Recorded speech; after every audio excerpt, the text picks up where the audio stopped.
Hi hello नमस्कार श्री स्वामी समर्थ. बघा आम्ही दीदीला आमच्या आणायला चाललो.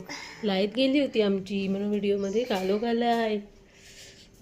तर बघा दीदी आमची येणार आहे. हाय कर त्यांना, हाय कर. हाय. दीदी कुठे गेली? शाळेत. शाळेत गेली पागल. शाळेत गेली. कुठे आणायला जाणार आम्ही त्याला? कुठे आणायला जाणार दीदीला? कुठे जाणार दीदीला? कुठे आणायला जाणार? फिरायला. फिरायला नाही गेली दीदी आमची. दीदीच्या स्कूलमध्ये आज ख्रिसमस पार्टी आहे. शो दीदीला आज केक देणार. काल गिफ्ट दिलं. दीदी आज सिव्हिल ड्रेसमध्ये गेली.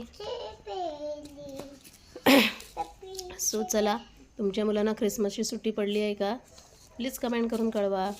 आमच्या मुलांना उद्या नाही तर परवापासून हॉलिडे पडणार आहे, म्हणजे मिळणार आहे हॉलिडे. तर आता मुलांची गडबड असणार घरात. काय लवकर उठून टिफिन वगैरे करायची गरज नाही आहे. आरामकेसात उठायचं. 8 दिवसाचं जे काही शेड्यूल आहे ते चेंज होणार आहे. त्यानंतर 9व्या दिवशी परत शेड्यूल आहे, रुटीन आहे, ते परत चालू होईल. तर आणि काय तुम्ही कुठे जाण्याची ट्रिप वगैरे ठरवलं आहे का? आमचं अजून काही ठरलं नाही आहे. आम्ही सहसा बाहेर कुठे जात नाही. गेल्या वर्षी जानेवारीमध्ये अक्कलकोट पूर्ण फिरून आलो होतो. त्यानंतर बघू यंदा काय सुट्टीमध्ये हॉलिडे आहे का. तसं आमचं पाहुण्या काही ते जवळपासच असतात. एक वाडीला आहे आत्ते, आणि माझं माहेर पण माझ्या सासरहून काहीतरी 10 मिनटं अंतरावरच आहे, 10-20 मिनटं.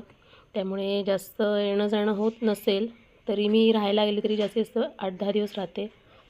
त्यावर मी राहत नाही कधीच, अजूनपर्यंत राहिले नाही आहे. फक्त मुलांच्या म्हणजे जेव्हा डिलेवरी माझी झाली होती तेव्हा मी राहिली होती 2-2-2.5 महिने. तर पण तेव्हा पण लक्ष इथेच होता.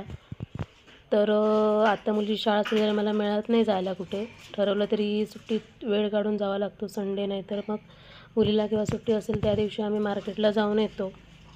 तर अशा प्रकारे सुट्टी आम्ही आता कुठे एन्जॉय करायचं तो प्लॅन चालू आहे. बघूया, समुद्रावर फिरायला जायचं आहे असं म्हणतो आहे. माझं एकटीचं असं ठरलेलं आहे फिरायला जायचं. अजून मी मुलीला पण सांगितलं नाही, कारण ती मग पप्पांना थारा देत नाही, जाऊया पप्पा. मुलाला अजून कळत नाही आहे. त्यामुळे बघूया, डिले झालं तर काही प्रॉब्लेमच नाही, पण जर गेलो तर एन्जॉय करणार आहोत समुद्रावर. तर चला, भेटूया नेक्स्ट ब्लॉगमध्ये. व्हिडिओ आवडला तर नक्की कमेंट करा, लाईक करा, शेअर करा, सबस्क्राईब करा. सबस्क्राईब करायला पैसे लागत नाहीत, लाईक करायलाच पैसे लागत नाही. प्लीज सबस्क्राईब करा. आमच्यासारख्या नवीन यूट्यूबरला हेल्प करा. बाय. श्री स्वामी समर्थ. बाय.